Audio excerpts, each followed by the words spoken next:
नमस्कार मित्रांनो, S class education bye सुहानीमध्ये तुम्हा सर्वांचं मनापासून स्वागत आहे. मित्रांनो, आज आपण पाहतोय 11th स्टँडर्ड बायोलॉजी. त्यामध्ये आपण पाहणार आहोत ह्यूमन न्यूट्रिशन आणि त्यामध्ये human digestive system. So let us start. First of all, nutrition म्हणजे काय हे आधी आपण पाहणार आहोत. So nutrition is the sum of the processes by which an organism consumes and utilises food substances. So nutrition म्हणजे काय, तर आपण जेव्हा एखादं फूड मटेरियल खातो किंवा कोणतंही फूडस्टफ जेव्हा आपण खातो तेव्हा ते खाल्ल्यानंतर आपल्या बॉडीमध्ये ते युटिलाइज होतं. युटिलाइज होणं म्हणजे काय, तर एखादं फूडस्टफ खाल्ल्यानंतर त्या फूडस्टफमध्ये जे काही कार्बोहायड्रेट असेल, जे काही प्रोटीन असेल, जे काही व्हिटॅमिन्स मिनरल्स जे पण असतील ते सगळं आपली बॉडी ॲब्झॉर्ब करणार, त्याचा वापर आपल्या बॉडीचा ग्रोथ डेव्हलपमेंट करण्यासाठी करणार. याला आपण म्हणतो युटिलायझेशन. सो आपण एखादं फूड मटेरियल खाणार, ते आपल्या बॉडीमध्ये युटिलाइज होणार. या सगळ्याला मिळून ज्या काही प्रोसेसेस होतात आपल्या बॉडीमध्ये या सगळ्याला मिळून आपण म्हणतो न्यूट्रिशन. WHO म्हणजेच world health organization defines nutrition as the intake of food. मग न्यूट्रिशन म्हणजे काय, तर फूड घेणं, आपल्या बॉडीमध्ये फूड घेणं किंवा आपण फूड खाणं considered in relation to the body's dietary needs. पण काय कन्सिडर करून, काय लक्षात ठेवून, तर आपण जे काय फूड मटेरियल खाणार आहोत तर ते फूड आपल्या बॉडीच्या डायटरी रिक्वायरमेंट्सनुसार असलं पाहिजे. म्हणजे काय, तर एज ग्रुपनुसार आपला आहार बदलतो. आपण लहान असू आपला आहार वेगळा असतो, आपण ग्रोईंग एजमध्ये असतो म्हणजे टीनेज इयर्समध्ये वगैरे असू तर आपला आहार वेगळा असतो, थोडेसे ओल्ड एजमध्ये असू तर आपला आहार वेगळा असतो. म्हणजे आपल्या बॉडीला जे काही रिक्वायर्ड मटेरियल आहे त्यानुसारच आपण बॅलन्स डाएट घेतला पाहिजे. आता या बॅलन्स डाएटमध्ये काय असतं, तर बॅलन्स डाएटमध्ये असतं carbohydrates, proteins, fats, vitamins, minerals, water, fibres हे सगळं ॲडिक्वेट अमाऊंटमध्ये असतं. आता ॲडिक्वेट अमाऊंट म्हणजे काय, तर आपल्या बॉडीला जेवढं आवश्यक आहे कार्बोहायड्रेट, जेवढं आवश्यक आहे प्रोटीन, तेवढ्याच प्रमाणामध्ये आपल्या बॉडीला आपण देणं, याला आपण म्हणतो ॲडिक्वेट अमाऊंट.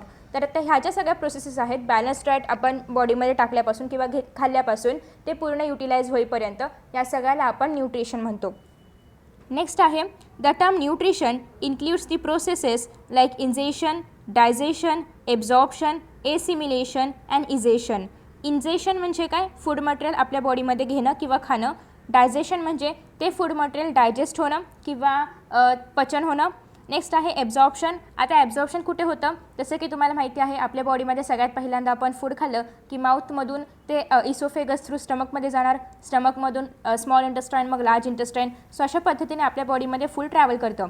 सो आता जेव्हा ते स्मॉल इंटेस्टाईनमध्ये जाईल तर तेव्हा आपल्या बॉडीला जे काही आवश्यक असणारे मटेरियल्स आहेत त्या फूडमधून, जे पण आवश्यक न्यूट्रियंट्स आहेत, मग व्हिटॅमिन्स, मिनरल्स जे पण असेल ते सगळं त्या फूडमधून ॲब्झॉर्ब केलं जातं आणि त्याला आपण म्हणतो ॲब्झॉर्प्शन. नेक्स्ट आहे एसिमिलेशन. आता हे जे काही सगळं फूड मटेरियल आपल्या बॉडीमध्ये ॲब्झॉर्ब केलं, ते ॲब्झॉर्ब केलेलं फूड मटेरियल बॉडीच्या ग्रोथ आणि डेव्हलपमेंटसाठी वापरणं, प्रत्येक सेलपर्यंत ते फूड मटेरियल पोहोचवणं किंवा त्यामध्ये न्यूट्रियंट्स पोहोचवणं, या सगळ्या गोष्टीला आपण म्हणतो एसिमिलेशन. थोडक्यात युटिलाइज करणं म्हणजे एसिमिलेशन. नेक्स्ट आहे इजेशन. आता ते फूड मटेरियल ॲब्झॉर्ब केल्यानंतर जे काही अनवॉन्टेड मॅटर प्रेझेंट आहे आपल्या बॉडीमध्ये ते आपण लार्ज इंटेस्टाईनमध्ये पाठवतो. लार्ज इंटेस्टाईनमध्ये गेल्यानंतर अजून त्यामध्ये काही आपण ॲब्झॉर्ब करू शकतो का हे पाहिलं जातं. आणि मग ॲट दी एंड सगळ्यात शेवटी जे पण अनवॉन्टेड सबस्टन्सेस आपल्या बॉडीमध्ये प्रेझेंट आहेत ते रेक्टम थ्रू ॲनस थ्रू आपल्या बॉडीच्या बाहेर फेकले जातात. याला आपण म्हणतो इजेशन. सो अशा पद्धतीने ही पूर्ण प्रोसेस चालू असते फूड बॉडीमध्ये गेल्यापासून ते फूड बाहेर येईपर्यंत किंवा अनवॉन्टेड मटेरियल बाहेर येईपर्यंत. नेक्स्ट आहे food provides energy and organic material for growth and tissue repair. So आता यामधून आपण फूड का खातो, काय गरज आहे फूड खायची, तर आपल्याला एनर्जी पाहिजे, आपल्याला आपल्या बॉडीची ग्रोथ व्हायला पाहिजे आणि या सगळ्या गोष्टींसाठी आपण फूड घेत असतो. आता ऑब्व्हियसली आपल्याला कुठेही एखादी इंजुरी आली ती का रिपेअर होते, का तर आपण जे काही फूड मटेरियल खातो आहे त्यामधून त्या इंजुरीला रिपेअर होण्यासाठी न्यूट्रियंट्स मिळत आहेत. सपोज की आपला हात वगैरे फ्रॅक्चर झाला तर आपले बोन्स वगैरे ऑब्व्हियसली ब्रेक होणार आहेत आणि बोन्स जर त्या ठिकाणी त्याला क्रॅक गेलं किंवा ब्रेक झाले तर ते पुन्हा एकदा रिपेअर करण्याचं कोण काम करणार आहे, आपण जे काही कॅल्शियम वगैरे खाऊ तर ते कॅल्शियमच त्या बोनला पुन्हा एकदा रिपेअर करण्याचं काम करणार आहे. तर अशा पद्धतीने जे पण काही इंजुरीज किंवा वॉटेवर जे पण आपल्या बॉडीमध्ये होतं ते सगळं सुरळीत ठेवण्याचं काम हे सगळे न्यूट्रियंट्स करत असतात आणि त्यामुळे आपण एक बॅलन्स्ड प्रॉपर डाएट खाल्लं पाहिजे. नेक्स्ट आहे आपल्या बॉडीमध्ये कार्बोहायड्रेट्स, प्रोटीन्स हे सगळं मोठ्या प्रमाणामध्ये आवश्यक असतंच, पण त्याचबरोबर व्हिटॅमिन्स आणि मिनरल्स हे देखील स्मॉल क्वांटिटीमध्ये आवश्यक असतं. The food that is consumed needs to be processed before it is utilised. आणि आपल्या बॉडीमध्ये फूड युटिलाइज्ड होण्याआधी, युटिलाइज म्हणजे काय, तेच ते ॲब्झॉर्ब करणं आणि मग प्रत्येक सेलपर्यंत त्यामधले न्यूट्रियंट्स पोहोचवणं, हे सगळं होण्याच्या आधी ते फूड प्रॉपरली प्रोसेस होणं गरजेचं असतं. असं आहे का की आपण चपाती खाल्ली आणि डायरेक्ट ती ज्या ठिकाणी हवा आहे त्या ठिकाणी त्याचे तुकडे पाठवले, असं होतं का? तर नाही. ती चपाती आधी पूर्ण डायजेस्ट होणार, त्यामध्ये बरेचसे डायजेस्टिव्ह एन्झाईम्स मिक्स केले जाणार. पूर्ण डायजेस्ट झाल्यानंतर मग त्यामधले कार्बोहायड्रेट्स घेतले जाणार, त्याचं ग्लुकोजमध्ये कन्व्हर्जन करून मग ते पाठवलं जाणार, मग त्यापासून एनर्जी तयार केली जाणार. सो ही सगळी प्रोसेस आहे. डायरेक्ट ते फूड त्याचं तुकडे तुकडे करून नाही पाठवलं जात. तर याला आपण म्हणणार आहोत युटिलायझेशन आणि त्याआधी होणारी ही प्रोसेस. आफ्टर दॅट नेक्स्ट आहे digestion is defined as the process by which the complex, non diffusible and non absorbable food substances are converted into simple, diffusible and assimilable substances. So digestion म्हणजे काय, तर आपण जे food material खातो ते complex स्वरूपामध्ये असतं. आपण पूर्ण भाजी खातो, आपण पूर्ण भाकरी चपाती जे पण असेल ते खाणार आहोत. मग या ठिकाणी चपाती किंवा भाकरी हे एक कॉम्प्लेक्स मटेरियल आहे, एक नॉन डिफ्युजिबल आहे. चपाती किंवा भाकरी खाल्ल्या लगेच ब्लडमध्ये डिझॉल्व वगैरे होते का, तर असं काही नाही होत. सगळ्यात पहिल्यांदा हे जे कॉम्प्लेक्स किंवा नॉन डिफ्युजिबल, नॉन ॲब्झॉर्बेबल मटेरियल आहे ते आधी स्टमकमध्ये जाणार, मग ते डायजेस्ट होणार, मग ते ॲब्झॉर्ब होणार वगैरे वगैरे वगैरे. सो असं केल्यानंतर त्याचा एक सिम्पल फॉर्म तयार होणार. चपातीमध्ये ॲज यू नो की कार्बोहायड्रेट आहे, स्टार्च आहे वगैरे वगैरे, त्याचं कन्व्हर्जन ग्लुकोजमध्ये होणार आणि ते ग्लुकोज मग आपल्या बॉडीमध्ये, फक्त ग्लुकोज आपल्या बॉडीमध्ये ॲज एनर्जी तयार करण्यासाठी वापरले जाणार. तर अशा पद्धतीने ग्लुकोज एक सिम्पल फॉर्म आहे, चपाती एक कॉम्प्लेक्स फॉर्म होता.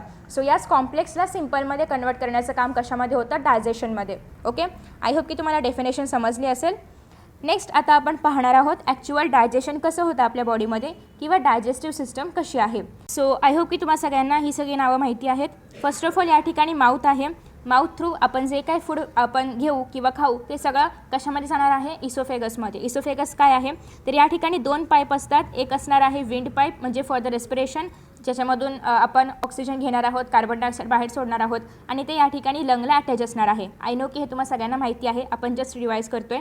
आफ्टर दॅट नेक्स्ट याच ट्रेकियाच्या मागे असणार आहे इसोफेगस, ज्याला आपण मराठीमध्ये अन्ननलिका म्हणतो, ज्यामधून फूड एंटर होणार आहे स्टमकमध्ये. ओके, सॉरी, फूड माउथमधून याच्यामध्ये एंटर होतं आणि याच्यामधून एंटर होणार आहे स्टमकमध्ये. आफ्टर दॅट आता या ठिकाणी जर आपण पाहिलं तर या माउथपासून एनसपर्यंत ही जी पूर्ण सिस्टीम आहे, ज्याला आपण डायजेस्टिव्ह सिस्टम म्हणतो, त्यालाच आपण काय म्हणतो, elementary canal. So elementary canal हे माउथपासून सुरू होतं आणि ॲनसपर्यंत एंड होतं.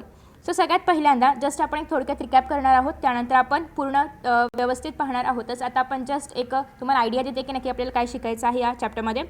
सगळ्यात पहिल्यांदा फूड माउथमधून घेतल्यानंतर माउथमध्ये काही एन्झाईम्स मिक्स होणार, जसं की आपली सलायवा आहे. सलायवा त्या फूडमध्ये मिक्स होणार आणि ते सलायवा मिक्स झालेलं छान असं ते फूड कुठे जाणार आहे, आपल्या इसोफेगसमध्ये. इसोफेगसमधून हे एवढा डिस्टन्स ट्रॅव्हल करणार. तेवढा डिस्टन्स ट्रॅव्हल केल्यानंतर इसोफेगस थ्रू ते जाणार आहे आपल्या स्टमकमध्ये. स्टमकमध्ये गेल्यानंतर पुन्हा त्या ठिकाणी काही एन्झाईम्स मिक्स होतील, जे की आपले स्टमकचे एन्झाईम्स असतील ते या ठिकाणी मिक्स होतील. एन्झाईम्स कोणते आहेत, कसे आहेत, त्याचं pH काय आहे, हे सगळं तुम्हाला पुढे पुढे पाहायला मिळेलच. सो आता या ठिकाणी फूड आल्यानंतर बेसिक चर्निंग होणार त्या फूडचं. ओके, चर्निंग झाल्यानंतर हे फूड जे आहे तर हे डिओडिनममध्ये येणार. डिओडिनम म्हणजे काय, तर ॲज यू नो की फूड स्टमकनंतर स्मॉल इंटेस्टाईनमध्ये जातं. स्मॉल इंटेस्टाईनच्या सगळ्यात पहिल्या पार्टला की ज्या ठिकाणी फूड स्टमकमधून स्मॉल इंटेस्टाईनमध्ये एंटर होणार आहे त्याला आपण म्हणतो डिओडिनम. डिओडिनममध्ये फूड आल्यानंतर आणि स्मॉल इंटेस्टाईनमध्ये जात असताना या ठिकाणी हे जे लिव्हर आहे हे बाईल ज्यूस सिक्रेट करतं, तुम्हाला सर्वांना माहिती आहे. आणि या ठिकाणी हे स्टमक आणि हे डिओडिनम यांच्यामध्ये हे एक पॅनक्रिया प्रेझेंट असतं मागच्या साईडला. सो ते पॅनक्रिया पण या ठिकाणी पॅनक्रियाटिक ज्युसेस वगैरे सिक्रेट करतं आणि ते सगळे ज्यूसवालं फूड डिओडिनममधून स्मॉल इंटेस्टाईनमध्ये एंटर होतं. स्मॉल इंटेस्टाईनमध्ये आल्यानंतर फूडमधले सगळे जे काही मटेरियल असतील, जे पण ॲब्झॉर्बेबल मटेरियल्स आहेत तर ते सगळे ॲब्झॉर्ब केले जातात. मग त्यामध्ये न्यूट्रियंट्स, मिनरल्स, विटामिन्स आणि वॉटेवर जे पण आहे ते सगळे या ठिकाणी स्मॉल इंटेस्टाईनमध्ये ॲब्झॉर्ब केलं जातं. स्मॉल इंटेस्टाईनमधून सगळं ॲब्झॉर्प्शन झाल्यानंतर फक्त एक थोडंसं अनवॉन्टेड मटेरियल त्या ठिकाणी तयार होतं. खूप फूड खाल्ल्यानंतर एकदम थोडंसं अनवॉन्टेड मटेरियल तयार होतं आणि ते जे अनवॉन्टेड मटेरियल आहे तर या ठिकाणी ते या स्मॉल इंटेस्टाईनमधून लार्ज इंटेस्टाईनमध्ये पाठवलं जातं या पार्टमधून आणि या पार्टला आपण म्हणतो सिकम. सो सिकम थ्रू हे जे स्मॉल इंटेस्टाईनमधलं फूड आहे तर ते लार्ज इंटेस्टाईनमध्ये पाठवलं जातं. लार्ज इंटेस्टाईनमध्ये त्या फूडमधलं जे पण वॉटर वगैरे असेल, जे राहिलेले मिनरल्स असतील त्या किंवा ड्रग्स वगैरे असतील तेच फक्त या ठिकाणी ॲब्झॉर्ब केलं जातं. बाकीचं तर सगळं ऑलरेडी स्मॉल इंटेस्टाईनने ॲब्झॉर्ब केलेलं आहे.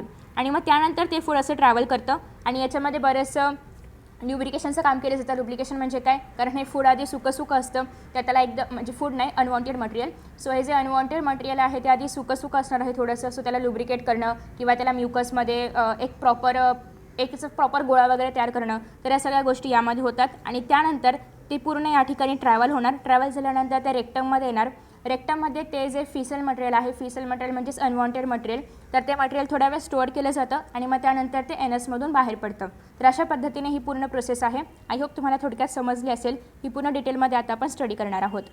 सगळ्यात पहिल्यांदा आहे elementary canal. So elementary canal around 8 ते 10 मीटरचं असतं. ॲज यू नो की हे माउथपासून सुरू होतं आणि ॲनसवरती येऊन थांबतं. सो हे पूर्ण जी प्रोसेस आहे ही किती मीटरची आहे? 8 ते 10 मीटरची. म्हणजे आपण फूड खाल्ल्यापासून त्याला कंप्लीट 8 ते 10 मीटरचा रस्ता पार करावा लागतो. त्यामधले काही मटेरियल्स किंवा इन्ग्रेडियंट्स जे की आपल्याला यूजफुल आहेत ते आपण ॲब्झॉर्ब करतो. नेक्स्ट आहे माउथ. माउथलाच आपण ओरल किंवा बकल कॅव्हिटी असंही म्हणतो. So mouth also called as oral or buccal cavity which is bounded by fleshy lips. As you know की तुम्हा सगळ्यांना लिप्स आहेत. सो लिप्समुळे काय झालेलं आहे, आपला जो एक माउथ आहे आपल्या बॉडीमध्ये, तर ते माउथ कवर झालेलं आहे with the help of lips. Okay. So after that next आहे its side walls are formed of cheeks. आणि ॲज यू नो की आपल्याला 2 छान असे गुबगुबीत मस्त असे गाल आहेत. सो त्या चिक्समुळे काय होतं की आपल्या माउथला एक छान असा साईड वॉल पण मिळतो आहे. फ्रंट वॉल कशाचं म्हणलेलं आहे? लिप्सचं. साईड वॉल कशाचं आहे? चिक्सचं. ओके. नेक्स्ट आहे रूफ. आता हे रूफ काय आहे ते आपण पाहूया डायग्राममध्ये. Late me show you. So हे आहे आपलं छोटंसं माउथ जे खूप बडबड करतं. आता याच्यावरती जर आपण पाहिलं तर हे काय आहे? रूफ आहे. ओके. सो वरचं पार्ट कशाने बनलेलं आहे? रूफने. आणि खालचा पार्ट फ्लोअर म्हणजेच काय असणार आहे या ठिकाणी? टंग. सो टंग काय आहे? फ्लोअर. आणि रूफ जे आहे तर ते वरती आहे. आणि या रूफलाच आपण म्हणतो पॅलेट. ओके. सो या ठिकाणी 2 प्रकारचे पॅलेट आहेत. हे जे समोरचं आहे तर त्याला आपण हार्ड पॅलेट म्हणतो आणि हे जरासं मागचं आहे त्याला आपण सॉफ्ट पॅलेट म्हणतो. ओके. आफ्टर दॅट नेक्स्ट आहे it is internally lined by mucous membrane. So आपलं जे माउथ आहे तर माउथमध्ये आपल्या म्युकस मेम्ब्रान प्रेझेंट असतं. म्युकस म्हणजे like a sticky substance. Next आहे salivary glands open into the buccal cavity. As you know की आपल्या माउथमध्ये सलायवा आहे आणि सलायवा कुठून सिक्रेट होतं? सलायवरी ग्लँड्समधून. आता हे 3 प्रकारचे सलायवरी ग्लँड्स आहेत. त्याला आपण 3 पेअर्स असं म्हणतो. सगळ्यात पहिल्यांदा येतं पॅरोटिड.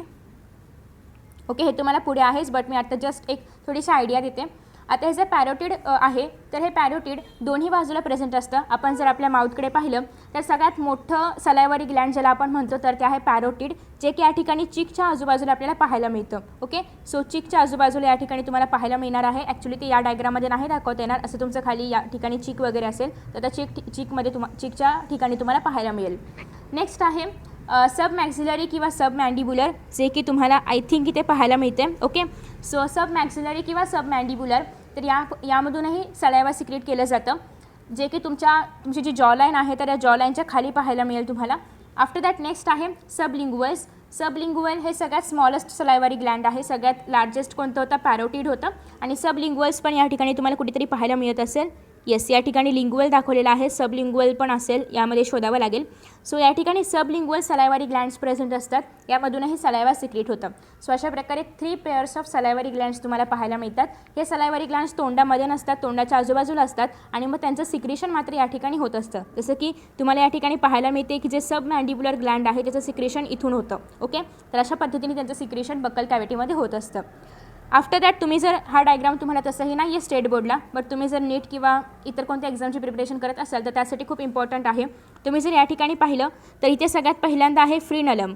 फ्रीनलम काय करतं की तुमची ही जी टंग आहे तर त्या टंगला खालचा जो लेअर आहे आपल्या तोंडाचा किंवा खालचा जो काही कडक पार्ट आहे त्या पार्टला चिटकून ठेवण्याचं काम हे फ्रीनलम करतं. ओके. सो हे जे तुम्हाला या ठिकाणी पाहायला मिळते टोक, तर त्याला आपण फ्रीनलम म्हणतो. आफ्टर दॅट नेक्स्ट या ठिकाणी तुम्ही जर पाहिलं पॅलेट वगैरे तुम्ही पाहिलेलं आहेच. हे जे युलिवा आहे तर युविला काय काम करतं? UVULA असं स्पेलिंग आहे. तर युविला काय काम करतं? तर आपण जे काय फूड मटेरियल खाणार आहोत तर ते फूड मटेरियल नेसल कॅव्हिटीमध्ये जाऊ नयेत याची दक्षता कोण घेतं? युविला. ओके. सो बाकीचं तर तुम्हाला माहिती आहे की इन्सिजर्स प्रीमोलर आपण नंतर पुढे पाहूयाच. Okay. So after that next आहे टीथ, जी आपली 32 आहे त्याच्याबद्दल आता आपण अभ्यास करूया. ॲज यू नो तुम्हाला सर्वांना माहिती आहे की आपल्याला 32 दात असतात. नेक्स्ट आहे ह्युमन डेंटिशन. डेंटिशन म्हणजे काय? तर डेंटिशन म्हणजे ज्याच्यामध्ये आपण दातांची रचना कशी आहे, किती दात आहेत, दातांचा नंबर, अरेंजमेंट किंवा त्याचं जे काही इतर प्रॉपर्टीज आहेत त्यांचा अभ्यास ज्यामध्ये आपण करतो त्याला आपण म्हणतो dentition. Okay. So human dentition is described as thecodont, diphyodont and heterodont. आता हे थिकोडोंट म्हणजे काय? तर थिकोडोंट आपण यासाठी म्हणतो का तर आपले दात एक जॉ सॉकेट टाईप स्ट्रक्चरमध्ये प्रेझेंट आहेत. जॉ सॉकेट म्हणजे काय? तर तुम्ही जर या ठिकाणी पाहिलं तर हे आहे आपले गम्स. ओके.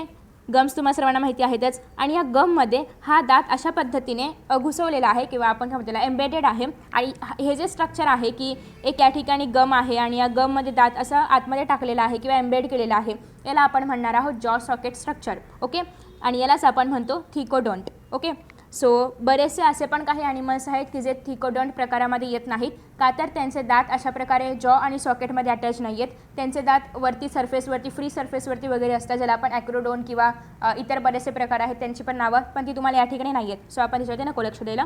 आपण जस्ट एवढं लक्षात ठेवूया की ह्युमन बीचे दात कसे असतात, थिकोडोंट प्रकारामध्ये मोडतात. नेक्स्ट आहे डायफोडोंट. डायफोडोंट म्हणजे काय, तर आपल्याला सगळ्यात पहिल्यांदा जेव्हा आपण जन्माला येतो, जन्माला आल्यानंतर मोठे होतो, तेव्हा आपल्याला पहिल्यांदा दात येतात, ते म्हणजे असतात मिल्क टीथ. ओके, सो ते जे मिल्क टीथ आहेत तर ते एका पर्टिक्युलर एज नंतर पडतात आणि त्यानंतर आपल्याला परमनंट टीथ येतात, जे पडले की काहीच होऊन येत नाही. सो आता या ठिकाणी जे वन सेट ऑफ टीथ आपल्याला पाहायला मिळते, सगळ्यात पहिल्यांदा टेम्पररी टीथ आणि त्यानंतर आपल्याला मिळणार आहेत परमनंट टीथ. सो अशा पद्धतीने पूर्ण लाईफटाईममध्ये आपल्याला पहिल्यांदा मिल्क टीथ आणि मग त्याच्यानंतर टेम्पररी टीथ येतात. सो हे जे 2 सेट आहेत किंवा याला सिंगल सेट आपण याला म्हणू शकतो. सो हा जो सेट ऑफ टीथ आहे याला आपण म्हणणार आहोत डायफोडोंट. ओके, कारण आपल्याला 2दा दात येतात, सो डायफोडोंट. आफ्टर दॅट नेक्स्ट आहे that is heterodont. So as you know की हेटेरो याचा अर्थ काय असतो, डिफरंट आणि होमो याचा अर्थ सिमिलर. सो हेटेरोडोंट म्हणजे काय, आपले जे दात आहेत तर ते वेगवेगळ्या प्रकारचे आहेत. वेगवेगळ्या प्रकारचे म्हणजे कसं, तुम्ही जर या डायग्राममध्ये पाहिलं तर सगळे दात एकसारखे आहेत का, नाही, प्रत्येकाचा शेप, आकार वगैरे सगळं काही वेगळं आहे. सो त्याच्यानुसार आपल्याला आपल्या माउथमध्ये 4 प्रकारचे दात आपल्याला पाहायला मिळतात. कोणते कोणते, तर हे जे पहिले 4 आहेत तर ह्याला आपण म्हणतो इन्सिझर्स. ओके, हे जे पहिले 4 आहेत त्याला आपण म्हणतो इन्सिझर्स. आफ्टर दॅट त्याच्यानंतर हे जे 2 दात आहेत याला आपण म्हणणार आहोत केनाईन. हे सगळ्यात टोकदार दात असणार आहेत, याला आपण म्हणतो केनाईन. त्याच्यानंतर या ज्या पहिल्या 2 दाढा आहेत, ही एक दाढ आणि ही एक दाढ, या ज्या पहिल्या 2 दाढा आहेत इकडच्या पण आणि इकडच्या पण, याला आपण म्हणणार आहोत प्रीमोलार. Okay, premolar. आणि जे उरलेले 6 दाढा आहेत म्हणजे इकडच्या 3 आणि इकडच्या 3, यांना आपण म्हणणार आहोत मोलार. ओके, आणि सगळ्यात शेवटचा दात म्हणजे अक्कल दाढ, जे मोलारमध्येच इन्क्लूड होतं. तर अशा पद्धतीने एकूण आपल्याला 32 दात आहेत. आता जेव्हा आपण दात मोजतो तेव्हा आपण असं नाही मोजत की हे 4 आहेत, हे 2 आहेत, असं आपण नाही मोजत. दात मोजण्याची एक टेक्निक आहे. कशी, तर या ठिकाणी आपण बरोबर मधोमध 2 म्हणजे आपले जे दात आहेत वरचे आणि खालचे, त्यांचं बरोबर मधोमध असं आपण 2 पार्ट्स करतो. म्हणजे या ठिकाणी हा एक पार्ट, हा एक पार्ट, हा एक पार्ट आणि हा एक पार्ट, असे आपण एकूण 4 पार्ट करतो आणि मग त्याच्यानंतर आपण दात मोजतो. आता या ठिकाणी जर आपण पाहिलं तर या फर्स्ट पार्टमध्ये हा पार्ट आणि हा पार्ट, तर यामध्ये जर आपण पाहिलं इथे इन्सिजर किती आहेत, 2 आहेत. ओके, किती आहेत, हे आणि हे, फक्त आपण हा पार्ट पाहतोय, याचा विचार नाही करत आहे. या पार्टमध्ये पण वरचा पार्ट आपण पाहतोय, वरच्या पार्टमध्ये इन्सिजर किती आहेत, 2 आहेत. त्याच्यानंतर केनाईन किती आहे, 1 आहे. त्याच्यानंतर प्रीमोलारला आपण PM लिहितो. प्रीमोलार किती आहेत, ऑब्वियसली 2 आहेत. आणि जे मोलार आहेत ते किती आहेत, 3 आहेत.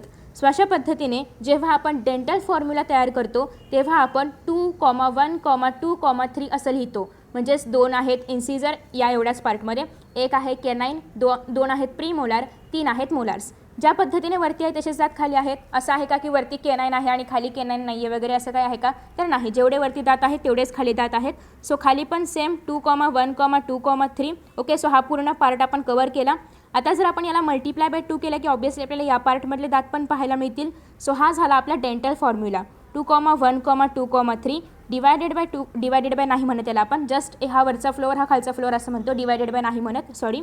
2,1,2,3 मल्टिप्लाय बाय 2 करायचं. मल्टिप्लाय बाय 2 यासाठी कारण आपण फक्त इकडचे मोजले, इकडे पण सेम आहेत. So multiply by 2. जेव्हा तुम्ही या ठिकाणी 2 + 1 + 2 + 3, पुन्हा खाली 2 + 1 + 2 + 3 असं कराल, मल्टिप्लाय बाय 2 कराल, यू विल गेट 32, कारण आपल्याला 32 दात आहेत. ओके, हे झालं अडल्ट ह्युमॅन बिंगसाठी. आता जर बेबी असेल तर बेबीसाठी वेगळा फॉर्म्युला आहे. का तर तुम्ही या ठिकाणी जर पाहिलं तर बाळाचं तोंड एवढं मोठं नसतं की त्यामध्ये एवढे सगळे दात बसतील. तर आपण जेव्हा बेबी होतो म्हणजे जेव्हा आपण लहान होतो आणि जेव्हा आपल्याला पहिल्यांदा दात आले होते, सगळे मिल्क टीथ जेव्हा आपल्याला आले होते तेव्हा फक्त 20 होते ते.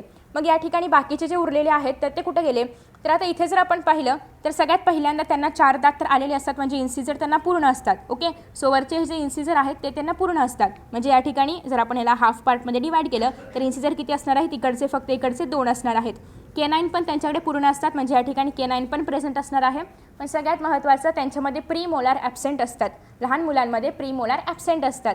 मग या ठिकाणी आपण प्रीमोलारला घेऊया 0. ओके, प्रीमोलारला आपण घेऊया 0 कारण त्यांच्यामध्ये एकही प्रीमोलार प्रेझेंट नसतो. आणि नेक्स्ट जर आपण मोलार पाहिलं तर त्यांच्यामध्ये फक्त 2च मोलार असतात. ॲक्च्युअल अडल्ट ह्युमन बिंगमध्ये किती असतात? 3. मग हा तिसरा कोण आहे? ऑब्व्हियसली अक्कलदाट. लहान मुलांमध्ये अक्कलदाट असते का? नाही, सिम्पल. सो त्यामुळे त्यांच्यामध्ये फक्त आणि फक्त 2च मोलार्स प्रेझेंट असतात. So molar is equal to 2. मग आता इथे फॉर्म्युला कसा होईल? इन्सिजर किती आहेत? 2. केनाइन किती आहे? 1. प्रीमोलार, ॲब्सेंट आणि मोलार्स किती आहेत? 2. सेम जे वरती आहे तेच खाली असणार आहे. 2, 1, 0, 2 मल्टिप्लाय बाय 2. तर अशा पद्धतीने लहान मुलांमध्ये फक्त 20 दात प्रेझेंट असतात. मग आता तुम्ही म्हणाल मगाशी आपण पाहिलं की प्रीमोलार्स जे असतात म्हणजे आपले सगळे दात जे असतात तर ते डायफोडोंट असतात. मग प्रीमोलार्स कसे काय नाही आहेत? तर प्रीमोलार्स लहान मुलांमध्ये येत नाहीत, फक्त मोठ्यांमध्ये येतात आणि त्यामुळे आपण प्रीमोलार्सला डायफोडोंट म्हणत नाही, प्रीमोलार्सला आपण मोनोफायडोंट असं म्हणतो. का तर ते फक्त एकदाच येतात, दोनदा येत नाहीत, फक्त अडल्टमध्ये येतात. सो त्यामुळे त्याला आपण मोनोफायडोंट म्हणतो. बट आपण जेव्हा असं जनरल म्हणतोय की आपल्या दातांचं एक डेंटिशन जेव्हा आपण जनरल म्हणतोय तर तेव्हा आपण डायफोडोंटच पकडतो सगळ्या दातांना मिळून. पण जर आपण पर्टिक्युलरली प्रीमोलारचा अभ्यास करत असू तर प्रीमोलार हे दोनदा येत नाहीत, फक्त एकदाच येतात. सो त्यांना आपण म्हणणार आहोत that is monophyodont. Okay, so I hope की तुम्हाला कळलं असेल. प्रीमोलारसोबतच विजडम टीथ म्हणजे अक्कलदाट ते देखील मोनोफायडोंट आहे. Okay, so after that next. So I hope की तुम्ही बेबीचं फॉर्म्युला आणि सोबतच अडल्ट डेंटिशन किंवा अडल्ट डेंटल फॉर्म्युला पण लिहिला असेल. तुम्हाला या ठिकाणी तसाही लिहून दिला आहे, नो प्रॉब्लेम. आता आपण पाहणार आहोत की एक सिंगल दात कसा असतो, त्यामध्ये काय काय असतं. So let us see. सगळ्यात पहिल्यांदा a tooth consist of the portion that projects above the gum called as crown. So एवढं तुमचं गम आहे, एवढ्या तुमचे हिरड्या आहेत आणि हिरड्याच्या बाहेर आला आहे दात. सो आता हा जो दाताचा पार्ट जो की बाहेर आला आहे त्याला आपण म्हणतो क्राउन. सो एवढा असणार आहे क्राउन. आणि जो दाताचा पार्ट आतमध्ये आहे, हिरड्यांच्या आतमध्ये आहे, त्याला आपण म्हणणार आहोत रूट. हा एवढा मोठा पार्ट आहे रूट. आणि क्राउन आणि रूट यांच्यामध्ये एक छोटासा पार्ट आहे, याला आपण म्हणणार आहोत नेक. ओके, ती काय आहे? दाताची मान. सो याला आपण म्हणणार आहोत नेक. अशा पद्धतीने क्राउन, नेक आणि रूटपासून हा दात बनलेला आहे. आफ्टर दॅट नेक्स्ट आहे the crown is covered by the hardest substance of the body called as enamel. So इथे जर आपण पाहिलं तर या क्राउनवरती सगळ्यात हार्डेस्ट सबस्टन्स आहे आपल्या बॉडीमधला, त्याला आपण म्हणतो एनॅमल. सो जे व्हाईट आपले दात आहेत त्या त्या एनॅमलच्या कवरिंगमुळे आहेत. ओके, आफ्टर दॅट नेक्स्ट आहे. आता एनॅमल कशापासून बनलेलं असतं? तर enamel is made up of calcium phosphate and calcium carbonate. So enamel बनलेला आहे कॅल्शियम फॉस्फेट आणि कॅल्शियम कार्बोनेटपासून. आफ्टर दॅट नेक्स्ट जर आपण या ठिकाणी पाहिलं तर जे आपले मिल्क टीथ होते त्यामध्ये त्यांच्या एनॅमलमध्ये एक स्पेशल प्रकारचे सेल्स प्रेझेंट होते, त्याला आपण म्हणणार आहोत ॲमेलोब्लास्ट. ओके, हे एक स्पेशल प्रकारचे सेल्स जेव्हा मिल्क टीथ असतात तर त्या मिल्क टीथमध्ये प्रेझेंट असतात. सो हे जे आपलं एनॅमल आहे ते कशामुळे सिक्रीट झालेलं आहे किंवा कशामुळे तयार झालं आहे? ॲमेलोब्लास्टमुळे. पण हे ॲमेलोब्लास्ट जेव्हा आपले टीथ कन्वर्ट होतात अडल्टमध्ये किंवा जेव्हा आपल्या टीथ परमनंट टीथ येतात तर परमनंट टीथमध्ये हे ॲमेलोब्लास्ट प्रेझेंट नसतं आणि ज्यामुळे आपल्याला पुन्हा एकदा नवीन टीथ येत नाहीत. ओके, सो परमनंट टीथ आले की संपलं काम, ते ॲमेलोब्लास्ट निघून जातं. ओके, आफ्टर दॅट नेक्स्ट जर आपण या ठिकाणी पाहिलं तर एनॅमलच्या खाली अजून एक पार्ट आहे, त्याला आपण म्हणतो डेंटिन. ओके, सो डेंटिन, आता या पार्टबद्दल आपण पाहूया. Basic shape of tooth is derived from dentin. So डेंटिनपासून या दाताला एक छान असा शेप आलेला आहे. सो डेंटिन काय आहे ते आता आपण पाहतोय. Dentin is a calcified connective tissue. Calcified तुम्ही टिश्यूज पाहिले असतील ॲनिमल टिश्यू चॅप्टरमध्ये लेसन नंबर 10मध्ये. सो कॅल्सिफाईड म्हणजे काय? तर डेंटिन हा अशा प्रकारचा टिश्यू आहे की जो नाही पूर्णतः बोन आहे, नाही पूर्णतः कार्टिलेज आहे. कार्टिलेज विथ ज्याला आपण म्हणू शकतो कॅल्शियम, तर अशा प्रकारचा हा टिश्यू आहे ज्याला आपण म्हणतो कॅल्सिफाईड कनेक्टिव्ह टिश्यू. नेक्स्ट आहे the dentin encloses a cavity called as pulp cavity. आणि डेंटिन एक कवरिंग आहे कोणाचं? पल्प कॅव्हिटीचं. पल्प कॅव्हिटी म्हणजे ऑब्व्हियसली या ठिकाणी तुम्हाला ब्लड वेसल्स किंवा आर्टरी, वेन हे सगळं पाहायला मिळणार आहे. आता हे जर आपण डेंटिन पाहिलं तर डेंटिनमध्ये पण एक प्रकारचे सेल्स असतात ज्याला आपण म्हणतो odontoblast. Okay, odontoblast cells. So odontoblast यामध्ये प्रेझेंट असतात जे की डेंटिन तयार करण्याचं काम करणार आहेत. आफ्टर दॅट नेक्स्ट जर आपण पाहिलं तर या पल्पमध्ये सगळं आर्टरी, वेन वगैरे प्रेझेंट आहे जे की त्या दाताला ब्लड सप्लाय करण्याचं काम वगैरे करणार आहे. आफ्टर दॅट नेक्स्ट आहे it is filled with connective tissue pulp. आणि या ठिकाणी हा जो पल्प आहे हा कनेक्टिव्ह टिश्यूज आहे. ऑब्व्हियसली या ठिकाणी ब्लड असणार आहे. Pulp cavity contains blood vessels आणि नर्व्स. आणि यामध्ये नर्व्सही असणार आहे. जेव्हा आपला दात दुखतो तेव्हा आपल्याला सेन्सेशन होतं की तो दुखतोय, तो कशामुळे? यामध्ये नर्व्स प्रेझेंट आहेत, गम्समध्ये नर्व्स प्रेझेंट आहेत त्यामुळे. आफ्टर दॅट नेक्स्ट आहे pulp cavity has extension in the root of the tooth called as root canal.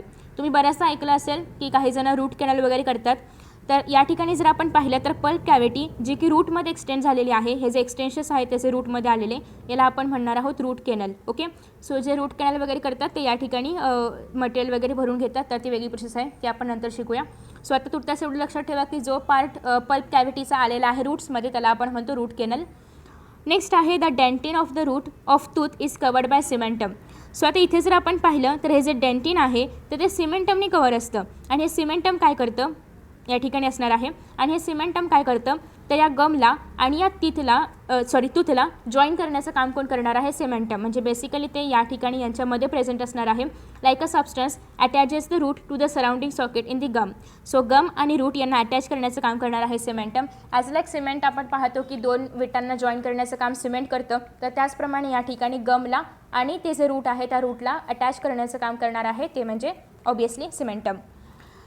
So the study of teeth with respect to their number, arrangement, development, etc. is called as dentition. So मगाशी सांगितल्याप्रमाणे dentition म्हणजे काय, तर ज्यामध्ये आपण टूथचा number किती आहे किंवा टीथची अरेंजमेंट कशी आहे, डेव्हलपमेंट कशी होते, त्याच्या आतमधलं स्ट्रक्चर कसं आहे, या सगळ्याचा अभ्यास करतो, त्याला आपण म्हणतो डेंटिशन. आणि बेसिकली या स्ट्रक्चरच्या अभ्यासाला आपण म्हणतो टूथ ॲनाटॉमी.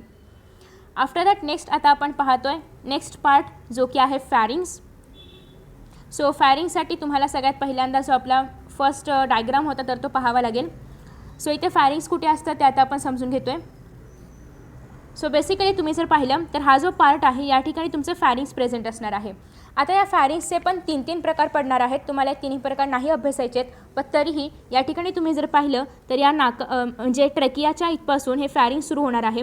फॅरिंग्सचे 3 प्रकार कोणते कोणते असतात, सगळ्यात पहिल्यांदा या ठिकाणी नाकाच्या जवळ किंवा ट्रेकियाच्या जवळ जो फॅरिंग्स आहे त्याला आपण म्हणणार आहोत नेसोफॅरिंग्स. ओके, सो नेसोफॅरिंग्स काय काम करणार आहे, आता ऑब्वियसली ट्रेकियामधून हवा येईल तर फक्त हवाला घेऊन जायचं काम कोण करणार आहे, नेसोफॅरिंग्स. ओके, आणि त्याच्यानंतर जर आपण पाहिलं तर हवा आणि फूड, ओके, इथून तोंडातून काय येणार आहे फूड, याच्यामधून नाकातून येणार आहे हवा. सो या ठिकाणी हा जो मधला भाग आहे याला आपण म्हणणार आहोत ओरोफॅरिंग्स. ओके, सो याला आपण म्हणतो ओरोफॅरिंग्स की ज्यामधून फूड पण येतं आणि ज्यामधून हवा पण येते. ऑब्वियसली दोन्ही वेगवेगळ्या प्रकार असणार आहेत, बट फॅरिंग्स एकच असणार आहे. नेक्स्ट आहे या ठिकाणी जर आपण पाहिलं इथे पण अजून एक फॅरिंग्स असणार आहे फूडच्या खाली, ज्याला आपण म्हणणार आहोत हायपोफॅरिंग्स. हायपोफॅरिंग्समध्ये पण फूड आणि विंड दोन्ही पण येणार आहे, फूड आणि हवा दोन्ही पण येणार आहे. तर अशा पद्धतीने 3 प्रकारचे फॅरिंग्स प्रेझेंट असतात. हे तुम्हाला कुठेही स्टेट बोर्डच्या एक्झाममध्ये नाही विचारणार, सो तुम्ही नाही लक्षात ठेवलं तरी पण चालेल. जस्ट फॉर इन्फॉर्मेशन मी तुम्हाला सांगितलं होतं. सगळ्यात महत्त्वाची लाईन ही आहे की फॅरिंग्स हे विंडसाठी आणि फूडसाठी दोघांसाठी असणारा एक कॉमन पॅसेज आहे. सो हे बऱ्याचदा विचारलं जाऊ शकतं. Common passage for food and air ते म्हणजे फॅरिंग्स. ओके, नेक्स्ट आहे the upper region of pharynx is called as trachea. जो वरचा भाग असतो ज्याला की आपण म्हणणार आहोत नेझो फॅरिंग्स, तर त्यामध्ये असणार आहे ट्रेकिया, कारण त्यामधून काय पासआउट होणार आहे, एअर पासआउट होणार आहे. Okay, late me show you again. Okay, so यामधून काय पासआउट होणार आहे, एअर. सो अपर पार्टला आपण काय म्हणणार आहोत या ठिकाणी trachea. After that next, okay, so मी त्या डायग्रामला इथे आणलेलं आहे, सारखं मागे त्याची गरज नाही. सो आफ्टर दॅट नेक्स्ट आहे the pharynx opens into trachea through an opening called as glottis. So तुम्ही जर या ठिकाणी पाहिलं तुम्ही जर या ठिकाणी पाहिलं तर इथे जर आपलं फॅरिंग्स आहे. ओके, सो हे फॅरिंग्स आणि याच्यामधून ट्रॅकिया ओपन होतं आणि ते जे ओपनिंग आहे तर त्या ओपनिंगला आपण म्हणणार आहोत या ठिकाणी ग्लोटिस. आणि जर आपण इथे पाहिलं तर या ग्लोटिसच्या वरती एक झाकण असतं. ओके, अशा पद्धतीने एक झाकणला एक स्ट्रक्चर या ठिकाणी पाहायला मिळतं. सो ते झाकण बनलेलं असतं कार्टिलेजचं आणि त्याला आपण म्हणतो एपिग्लोटिस. सो हे झाकण काय काम करतं, तर जेव्हा आपण फूड मटेरियल खाणार त्याचे फूड मटेरियल आहे त्या ते ट्रेकियामध्ये जाऊ नये, कारण ट्रेकियामध्ये गेले की ट्रेकियामधून लंग्समध्ये जाणार आणि मग आपल्याला ठसका लागणार. सो ते ट्रेकियामध्ये जाऊ नये यासाठी हे जे झाकण आहे तर ते जेव्हा आपण फूड मटेरियल गिळणार आहोत तेव्हा ते विंड पाईपला कवर करतं. ओके, सो त्याला विंड पाईपला किंवा ग्लोटिसला कवर करतं, कारण ग्लोटिस हे काय आहे, विंड पाईपचं ओपनिंग आहे. सो त्या कवरिंगला आपण म्हणणार आहोत, त्या कवर करणाऱ्याला आपण म्हणणार आहोत epiglottis. So after that next आहे okay, so the glottis is guarded by cartilages flap which is called as epiglottis. कार्टिलेजने बनलेलं असतं आणि the epiglottis closes during the swallowing. Swallowing म्हणजेच काय, डिग्लिटेशन. सोलोविंग म्हणजे गिळण्यालाच आपण डिग्लिटेशन पण म्हणू शकतो. And prevents entry of food into trachea. So ते फूड ट्रेकियामध्ये जाऊ नये यासाठी ते प्रिव्हेंशन करतं. नेक्स्ट आहे the lower region of pharynx which is called as oropharynx. So जे लोअर रिजन आहे मगाशीच आपण पाहिलं होतं, हे जे लोअर रिजन आहे त्याला आपण म्हणणार आहोत oropharynx. And oropharynx opens into oesophagus through gullet. So या ठिकाणी गेलेट किंवा गुलेट जे पण म्हणायचं ते म्हणू शकता. तर गेलेट प्रेझेंट आहे आणि गेलेटमधून इसोफेगस ओपन होणार आहे. सो इसोफेगसच्या ओपनिंगला आपण गेलेट म्हणतो आणि जे आपलं ट्रेकिया होतं ट्रेकियाच्या ओपनिंगला आपण म्हणणार आहोत ग्लोटिस. सो तुम्हाला फक्त या ठिकाणी दोनच प्रकार अभ्यासायला आहेत, एक तर नेसोफॅरिंग्स आणि दुसरं म्हणजे ओरोफॅरिंग्स. नेक्स्ट आहे इसोफेगस. सो तुम्ही जर या ठिकाणी पाहिलं तर हे काय आहे आपलं इसोफेगस, जे की इथून मागून आतमध्ये असतं आणि पुढे असणार आहे trachea. So oesophagus is a thin muscular tube. सगळ्यात महत्त्वाचं इसोफेगस हे मस्क्युलर ट्यूब आहे. It lies behind the trachea. ते ट्रेकियाच्या मागे असणार आहे, ट्रेकिया पुढे असणार आहे. आणि इसोफेगसची लांबी साधारणतः ॲप्रॉक्सिमेटली 25 सेंटीमीटरपर्यंत असणार आहे. ऑब्वियसली हे हाईटनुसार किंवा याच्यानुसार बदलत जाणार आहे, पण त्यांनी ॲव्हरेज सांगितलेलं आहे. नेक्स्ट आहे through the neck central aspect of rib cage pierces the diaphragm and joins the stomach.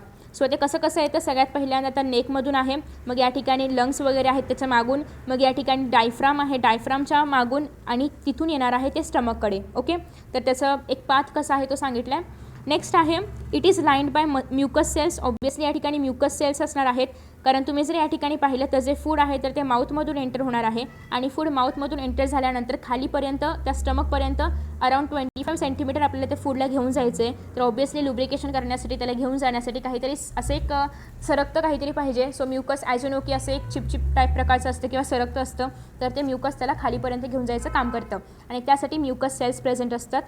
Mucus lubricates the passway of food. Obviously mucus काय करतं त्या फूडला खाली जायला हेल्प करतं, लुब्रिकेशन करतं.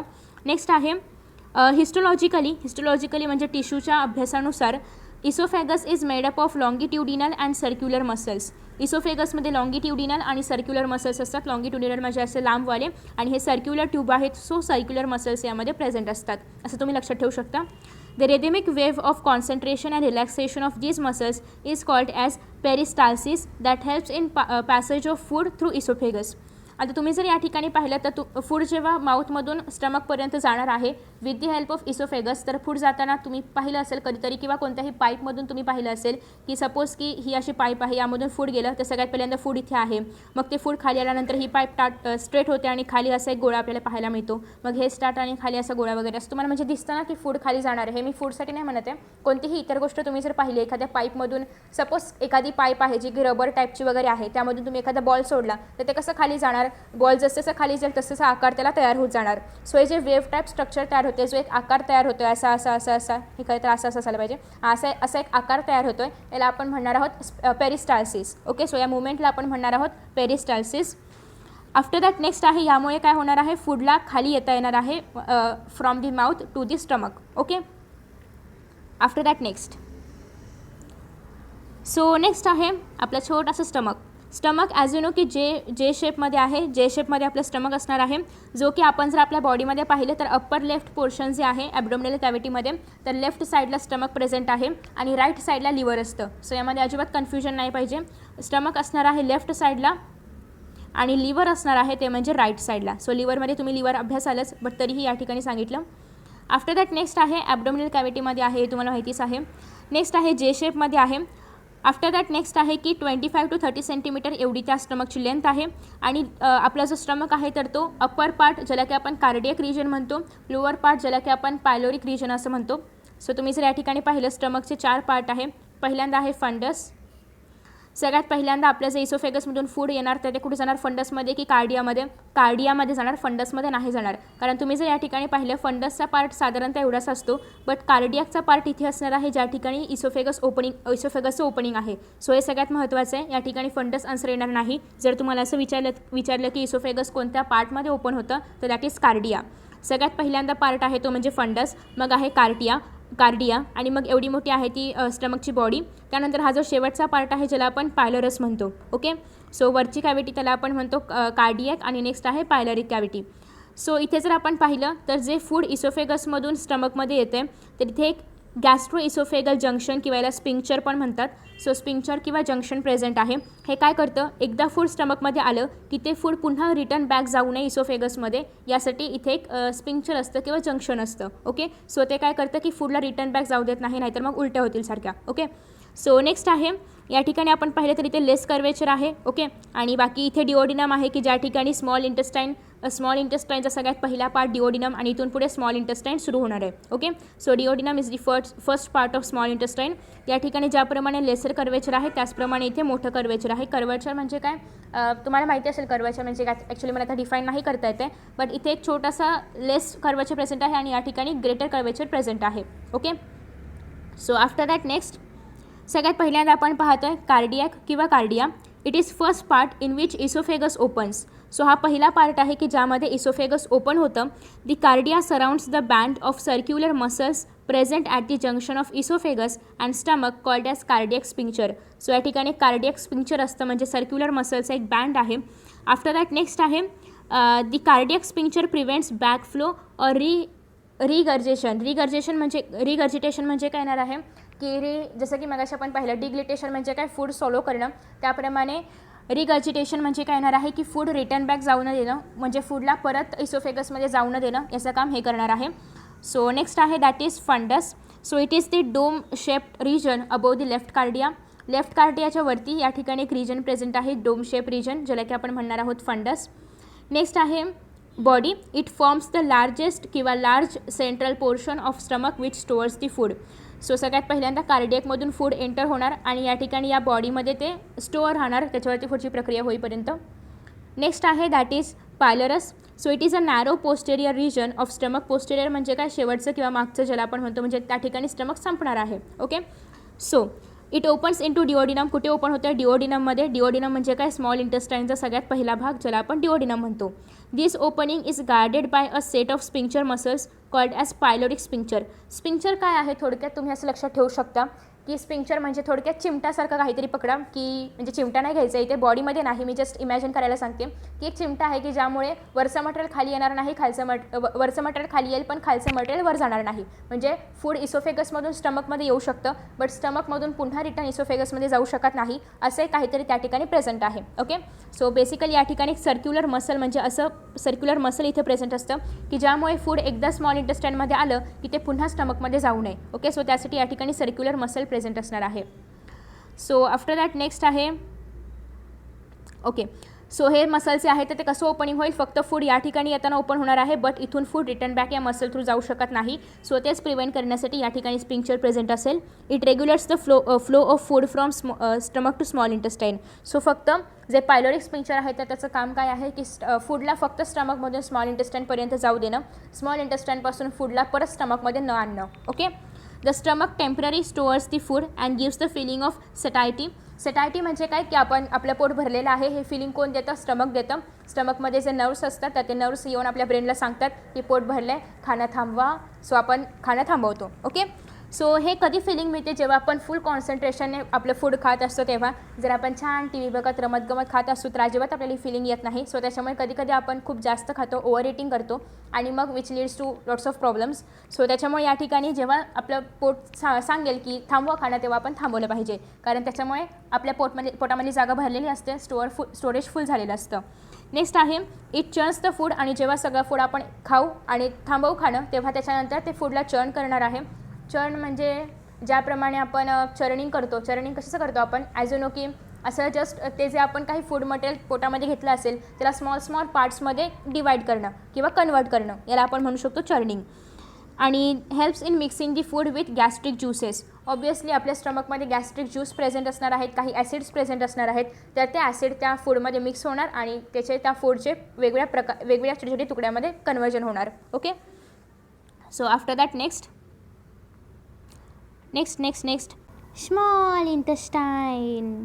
In human, it is about 6 meters long and 2.5 centimeters broad tube coiled within abdominal cavity. आपण जर पाहिलं तर हे जे स्मॉल इंटेस्टाईन आहे तर ते दिसायला नुसतं स्मॉल वाटते बट ते अजिबात स्मॉल नाही आहे, तर ते अराउंड 6 meters लॉंग आहे. मग आपण ह्याला स्मॉल इंटेस्टाईन का म्हणतो तर बिकॉज ऑफ इट्स ब्रॉडनेस. ते फक्त 2.5 सेंटीमीटर ब्रॉड आहे, फक्त ते लॉंग जास्त आहे, पण आपण लॉंग आहे म्हणून त्याला स्मॉल इंटेस्टाईन म्हणत नाही, तर ते खूप कमी ब्रॉड आहे म्हणून त्याला आपण स्मॉल इंटेस्टाईन म्हणतो. ओके, ब्रॉड म्हणजे काय त्याचं क्रॉस सेक्शन एवढंच आहे 2.5 सेंटीमीटरचं, बट ते लांबीला मात्र खूप जास्त आहे. The coils are held together by mesenteries which are the supporting the blood vessels, lymph vessels and nerves. So हे जे कॉइल्स आहेत तर ते एकत्र अरेंज केलेले आहेत त्याच्यामध्ये बरेचसे ब्लड वेसल्स आहेत, बरेचसे लिम्फ वेसल्स आहेत, बरेचसे न्यूरॉन्स आहेत किंवा नर्व्स आहेत आणि it is divided into 3 parts. आणि हे आपलं जे स्मॉल इंटेस्टाईन आहे तर ते 3 पार्ट्समध्ये डिवायडेड आहे. सगळ्यात पहिल्यांदा हा जो पार्ट आहे याला आपण म्हणणार आहोत डिओडिनम, कारण तो सगळ्यात पहिला पार्ट आहे की ज्या ठिकाणी आपलं जे स्मॉल इंटेस्टाईन आहे तर ते ओपन होणार आहे. ओके, सो डिओडिनम ज्याला आपण म्हणतो. डिओडिनम जर आपण पाहिलं तर अशा यू शेपमध्ये आहे. काही ठिकाणी याला यू शेप म्हटलं आहे, काही ठिकाणी याला सी शेप म्हटलेलं आहे. So you can take any other. Basically तुम्ही जर महाराष्ट्र बोर्डचा पेपर देणार असाल तर हे यू शेपमध्ये तुम्ही लिहू शकता. बट तुम्ही जर नीट वगैरे देणार असाल तर NCERTमध्ये तुम्ही जर पाहिलं तर NCERTमध्ये ते आहे C shaped. Okay, so whatever C आणि यू थोडक्यात सेमच पाहायला मिळतो आहे, बट NCERTनुसार आहे सी शेप्ड. ओके, नेक्स्ट आहे the duodenum turns towards left side for the abdominal cavity below the stomach. So इथे जर आपण पाहिलं तर स्टमकच्या बिलो आहे दॅट इज डिओडिनम आणि जिथून आपलं स्मॉल इंटेस्टाईन स्टार्ट होणार आहे तो पार्ट आहे तो म्हणजे डिओडिनम. नेक्स्ट आहे जेजेनम. जेजेनम म्हणजे काय? डिओडिनमच्या खालचा पार्ट स्मॉल इंटेस्टाईनचा जो पार्ट आहे त्याला आपण म्हणणार आहोत जेजेनम, जे की 2.5 मीटर्स लॉंग आहे. Called middle portion of the small intestine. Small इंटेस्टाईनचा हा जो मधला पोर्शन आहे तर तो बेसिकली जेजेनमपासून बनलेला आहे. It is narrower than the duodenum. तुम्ही जर या ठिकाणी पाहिलं तर डिओडिनम थोडंसं ब्रॉड आहे, बट त्यापेक्षा जेजेनम खूपच नॅरो आहे. डिओडिनम असा आहे तर जेजेनम असा आहे. ओके, सो नेक्स्ट आहे इलियम. इलियम म्हणजे सगळ्यात शेवटचा पार्ट आहे जेजेनम नंतर येणारा. So it is about 3.5 metres long. Jejunum आणि डिओडिनम या दोघांपेक्षाही मोठं कोण असेल तर ते आहे इलियम. ओके, सो इलियम जे की 3.5 मीटर्स लॉंग आहे. It is highly coiled and little broader than jejunum. जेजेनमपेक्षा थोडंसं ब्रॉड आहे, म्हणजे हे आहे डिओडिनम, हे आहे जेजेनम, आणि जेजेनमपेक्षा थोडंसं ब्रॉड म्हणजे काय येणार आहे या ठिकाणी तुमचं ileum. Okay, ileum. Okay, so अशा पद्धतीने यांची रेंज असेल. नेक्स्ट आहे the ileum opens into the caecum of large intestine at the ileocaecal junction. So या ठिकाणी तुम्ही जर पाहिलं तर हे आहे आपलं इलियम. इलियम या ठिकाणी सीकममध्ये ओपन होणार आहे. सीकम म्हणजे काय? लार्ज इंटेस्टाईनच्या सगळ्यात पहिल्या पार्टला आपण म्हणणार आहोत सीकम. ओके, सो सीकममधून या ठिकाणी इलियम जे आहे तर त्या सीकममध्ये आपलं फूड काय करेल? ट्रान्सफॉर्म करेल. कोण? इलियम. ओके, जे की स्मॉल इंटेस्टाईन आहे. आफ्टर दॅट या ठिकाणी एक जंक्शन आहे, एक स्पिंक्चर आहे, ज्याला आपण म्हणणार आहोत इलिओकेसियल जंक्शन किंवा इलिओकेसियल स्पिंक्चर, जे काय करणार आहे एकदा का फूड लार्ज इंटेस्टाईनमध्ये आलं की त्यापासून ते रिटर्न स्मॉल इंटेस्टाईनमध्ये जाऊ नये यासाठी ते स्पिंक्चर काम करणार आहे, ते प्रिव्हेन्शन करणार आहे. नेक्स्ट आता आपण पाहतोय large intestine. So large intestine small इंटेस्टाईनपेक्षा खूप लांबीला खूप छोटं आहे, बट ते ब्रॉड आहे. ओके, ब्रॉड आहे, त्याच्यामुळे त्याला आपण लार्ज इंटेस्टाईन म्हणतो. So ileum opens into large intestine. इलियममधून फूड जाणार आहे लार्ज इंटेस्टाईनमध्ये. So it is 1.5 metres in length. Large intestine 1.5 मीटर्सचं आहे. It is wider in diameter and shorter than small intestine. ते थोडंसं वायडर आहे आणि स्मॉल इंटेस्टाईनपेक्षा ते शॉर्टर आहे आणि त्यामुळे त्याला आपण लार्ज इंटेस्टाईन म्हणतो. It consist of caecum, colon and rectum. याचेही 3 प्रकार पडतात. सगळ्यात पहिल्यांदा सीकम म्हणजेच ज्या ठिकाणी एलियम ओपन होणार आहे आणि स्मॉलमधून लार्ज इंटेस्टाईनमध्ये फूड ट्रान्सफॉर्म होणार आहे. नेक्स्ट आहे कोलॉन. कोलॉन म्हणजे काय? याला आपण म्हणतो असेंडिंग कोलॉन, याला आपण म्हणतो ट्रान्सवर्स कोलॉन, याला आपण म्हणतो डिसेंडिंग कोलॉन, आणि त्यानंतर या ठिकाणी असणार आहे रेक्टम, की ज्यामध्ये फूड फायनली जे अनवॉन्टेड मटेरियल आहे तर ते स्टोअर्ड असणार आहे. ओके, सगळ्यात पहिल्यांदा caecum. Caecum is a small blind sac present. So या ठिकाणी याला आपण ब्लाइंड सॅक असंही म्हणतो.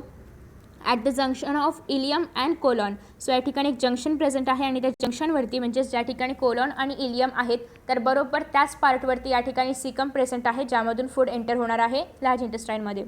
It is 6 centimetre in length. हे फक्त 6 सेंटीमीटर्स आहे. It host some symbiotic microorganisms. हे सगळ्यात महत्त्वाचं आहे की सीकममध्ये काही असे मायक्रो ऑर्गॅनिझम्स असतात की जे फूडला डायजेस्ट वगैरे करण्याचं काम करणार आहेत. नेक्स्ट तुम्ही जर या ठिकाणी पाहिलं तर सीकममधून अजून एक या ठिकाणी पार्ट बाहेर येतो, त्याला आपण म्हणतो वर्मीफॉर्म अपेंडिक्स. म्हणजे ते वर्मसारखं असतं ना थोडक्यात, सो त्याला आपण म्हणणार आहोत वर्मीफॉर्म अपेंडिक्स, जे की सीकममधूनच बाहेर निघणार आहे. ॲज यू नो की अपेंडिक्स एक वेस्टिजियल ऑर्गन आहे. त्याचा आपल्या बॉडीमध्ये काही ते काही उपयोगाचं नाही आहे, बट तरीही ते आपल्या बॉडीमध्ये प्रेझेंट आहे कारण ते आपल्या ॲन्सेस्टर्सपासून आलेलं आहे. बट जे रुमिनंट्स वगैरे असतात त्यांच्यामध्ये मात्र हे अपेंडिक्स खूप युजफुल आहे. आपल्या बॉडीमध्ये ते असंच आहे. सो नेक्स्ट आहे appendix is vestigial organ in human beings and it is functional in herbivorous animals for digestion of cellulose. But जर आपण काही रुमिनंट्स वगैरे पाहिले तर त्यांच्या बॉडीमध्ये, हर्बिव्हरसच्या बॉडीमध्ये जे सेल्युलोज असतं जे की प्लांट्सपासून त्यांना मिळालेलं आहे, तर ते डायजेस्ट करण्याचं काम त्या कामामध्ये अपेंडिक्स हेल्प करतं. कोणाला? हर्बिव्हरसला, आपल्याला नाही. नेक्स्ट आहे कोलॉन. सो कोलॉन जे आहे तर कोलॉन म्हणजे सिकम थ्रू फूडकडे जाणार आहे कोलॉनमध्ये. म्हणजे या ठिकाणी सिकम आहे, सिकममधून फूड कोणामध्ये जाते? कोलॉनमध्ये. Colon is tube like organ consist of 3 parts, that is ascending colon, transverse colon and descending colon. Okay. So the colon is internally lined by mucosal cells. So याच्या आतमध्ये काय असतात? म्युकोझल सेल्स ऑब्वियसली असायला पाहिजेत, कारण जे अनवॉन्टेड मटेरियल आहे त्याला लुब्रिकेट करण्याचं काम म्युकस करतं आणि ते म्युकस सेल्स या कोलॉनमध्ये प्रेझेंट असायला पाहिजेत, तरच ते फूड मटेरियल ट्रॅव्हल करेल असेंडिंगमधून ट्रान्सवर्समध्ये, ट्रान्सवर्समधून डिसेंडिंगमध्ये आणि मग फायनली रेक्टममध्ये. सो नेक्स्ट आहे rectum. It is posterior region of large intestine. Large इंटेस्टाईनचा सगळ्यात शेवटचा पार्ट म्हणजे rectum. It temporary stores the undigested waste material called as faeces. So यामध्ये टेम्पररी फिसस म्हणजेच अनवॉन्टेड मटेरियल प्रेझेंट असतं. काही जण याला फिसियस म्हणतात किंवा वॉट एव्हर जे म्हणतात, मी ह्याला फिसस म्हणते, तुम्ही तुमच्या भाषेमध्ये काही म्हणू शकता. Till it is egested throughout the anus. So ॲनसमधून बाहेर पडायच्या आधी जे टेम्पररी टाईमसाठी जे त्या ठिकाणी मटेरियल स्टोअर असणार आहे, फिसस मटेरियल स्टोअर असणार आहे, त्याला आपण म्हणतो रेक्टम. ओके. नेक्स्ट आता आपण पाहणार आहोत that is next structure which is anus. So anus is the terminal opening of alimentary canal. Anus म्हणजे काय? एलिमेंटरी कॅनलचं सगळ्यात शेवटचं ओपनिंग की ज्यामधून फूड फायनली बाहेर फेकलं जाणार आहे. So it is guarded bye sphincter. त्या ठिकाणी पण स्पिंक्चर आहे का? तर ते ॲनसमध्ये आलेलं food return rectum through large इंटेस्टाईनमध्ये, मग स्मॉल वगैरे असं काही ट्रॅव्हल करू नये यासाठी ॲनसच्या तिथे पण एक स्पिंक्चर प्रेझेंट आहे. It expels faecal material by process called as egestion or defecation. So defecation किंवा डिफॅसिएशन. सो इथे जर आपण पाहिलं तर हे जे फूड मटेरियल आहे तर ते ॲनसमधून बाहेर फेकलं जातं, थ्रू आउट केलं जातं आणि त्या प्रोसेसला आपण एकतर इझेशन म्हणतो किंवा डिफेकेशन म्हणणार आहोत. ओके. सो दोन्ही पण सेमच मिनिंग आहेत की ते मटेरियल बाहेर फेकणं. ओके. नेक्स्ट आहे तुम्हाला या ठिकाणी एलिमेंटरी कॅनल पाहायला मिळते. So the entire gastrointestinal tract is lined by 4 basic layers from inside to outside. म्हणजे सगळे जे आपण आतापर्यंत पाहिलं इसोफेगसपासून एनसपर्यंत, तर हे सगळे 4 प्रकारापासून बनलेले असतात, 4 पार्ट्सपासून बनलेले असतात, कारण हे सगळे काय आहेत? एलिमेंटरी कॅनलचेच प्रकार आहेत. सो ते 4 पार्ट्स कोणते कोणते आहेत किंवा लेयर्स कोणते कोणते आहेत? सगळ्यात पहिल्यांदा आहे म्युकोझा, मग सब म्युकोझा, मस्क्युलरिस आणि सेरोजा. ओके. म्युकोझा, सब म्युकोझा, मस्क्युलरिस आणि आहे serosa. These layers show modification depending on the location, function of the organ, etc. So आता ऑब्वियसली एलिमेंटरी कॅनलमध्ये प्रत्येकाचं काम सारखं आहे का? स्टमक जे काम करतं ते स्मॉल इंटेस्टाईन करतं का? असं तर मग दोघं सर्वांजिकच ठेवलं असतं ना. सो नाही, प्रत्येकाचं काम वेगळं आहे. मग त्यांच्या कामानुसार किंवा त्यांचं जे काय ॲसिड वगैरे प्रोडक्शन आहे त्याच्यानुसार या ठिकाणी लेयर्समध्ये मॉडिफिकेशन होतं. सो बट लेयर्स तेच राहणार आहेत. तुम्ही जर या ठिकाणी पाहिलं तुम्हाला एक ट्रान्सेक्शन पाहायला मिळते. सगळ्यात पहिल्यांदा या ठिकाणी आहे ग्लँड्युलर एपिथेलियम ऑफ म्युकोझा. त्याच्यानंतर नेक्स्ट असणार आहे या ठिकाणी सब म्युकोझाचा पार्ट. ओके. हा आहे सब म्युकोझाचा पार्ट. या ठिकाणी ब्लड वेसल वगैरे आहे. नेक्स्ट आहे या ठिकाणी सर्क्युलर मस्क्युलर लेअर. हे काय आहे? मस्क्युलरिस. ओके. हा मस्क्युलरिस लेअर आहे. मस्क्युलरिस लेअरमध्ये 3 प्रकार पडतात, लॉंगिट्युडिनल, सर्क्युलर आणि नेक्स्ट असणार आहे अजून एक यामध्ये प्रकार पडणार आहे ज्याला आपण म्हणतो ओपिक्यू. सो हा जो ओबेक्यू आहे तर ओबेक्यू फक्त आणि फक्त स्टमकमध्ये प्रेझेंट असणार आहे. ओबेक्यू सगळ्यामध्ये आपल्याला पाहायला मिळत नाही. ओन्ली ओब्लिक्यू जे आहे ते फक्त आणि फक्त आपल्याला स्टमकमध्येच पाहायला मिळतं. सो स्टमकमध्ये जर आपण पाहिलं तर लॉंगिट्युडिनल पण असणार आहे, सर्क्युलर पण असणार आहे आणि ओब्लिक्यू पण असणार आहे. बट जर बाकी आपण प्रकार पाहिले तर त्या बाकीच्या आपल्या बॉडी पार्ट्समध्ये फक्त सर्क्युलर किंवा लॉंगिट्युडिनल पाहायला मिळतं. सो हा एक लक्षात ठेवा, ओब्लिक्यू, QUE. ओके. सो ओब्लिक्यू फक्त आणि फक्त स्टमकमध्ये पाहायला मिळतं. आफ्टर दॅट नेक्स्ट आहे सेरोजा आणि त्याच्यानंतर longitudinal muscular layer. Okay. Muscle layer. So सगळ्यात पहिल्यांदा आपण पाहतो सेरोजा जो की सगळ्यात बाहेर असतं. It is outer most layer. It is made up of layer of squamous epithelial called as मिसो एपिथेलियम. सो हे स्क्वामस एपिथेलियमपासून बनलं आहे ज्याला की आपण मिसो एपिथेलियम म्हणतो. मिसो एपिथेलियम आपण कोणाला म्हणतो? ज्याचं ओरिजिन मिझोडर्म आहे तर त्याला आपण मिसो एपिथेलियम म्हणतो. And inner lining which is made by connective tissue. आतली लायनिंग बनलेली आहे कनेक्टिव्ह टिश्यूपासून आणि आउटर लायनिंग बनलेली आहे स्क्वामस एपिथेलियमपासून. नेक्स्ट आहे muscularis. This layer is formed of smooth muscles. So हे स्मूथ मसल्सपासून बनलेलं आहे. ॲज यू नो की मसल्सचे प्रकार असतात स्केलेटल, कार्डियक, स्मूथ. सो त्यापैकी स्मूथ मसलपासून हे बनलेलं आहे. This muscles are usually arranged in 3 concentric circles. 3 concentric circles. Concentric म्हणजे कसे? Let me show you. So अशा पद्धतीने यांचा एकच सेंटर असतो आणि बाकीच्या बाजूला ते असे पसरलेले असतात. याला आपण म्हणणार आहोत कॉन्सेंट्रिक लेयर्स किंवा circles. So outermost layer shows longitudinal muscle, सगळ्यात बाहेर असणार आहे लॉंगिट्युडिनल. त्याच्यानंतर मिडल असणार आहे ते म्हणजे सर्क्युलर आणि इनर असणार आहे ओब्लिक. ओके. सो नेक्स्ट आहे this layer is wider in stomach and comparatively thin in intestinal region. So हे जे लेयर्स आहेत तर हे सगळ्यात जास्त वायडर असणार आहेत स्टमकमध्ये. ऑब्वियसली स्टमकमध्ये जास्त ॲसिड्स वगैरे सिक्रेट होतात आणि नेक्स्ट इंटेस्टाईनमध्ये वगैरे हे एवढे जास्त वाईड नसणार आहेत, थिन असणार आहेत. आणि the layer of oblique muscle is absent in intestine, only present in the stomach. After that next आहे, हे मी तुम्हाला ऑलरेडी सांगितलं. सो त्याच्यामुळे नेक्स्ट आता आपण पाहतो आहे सबम्युकोजा.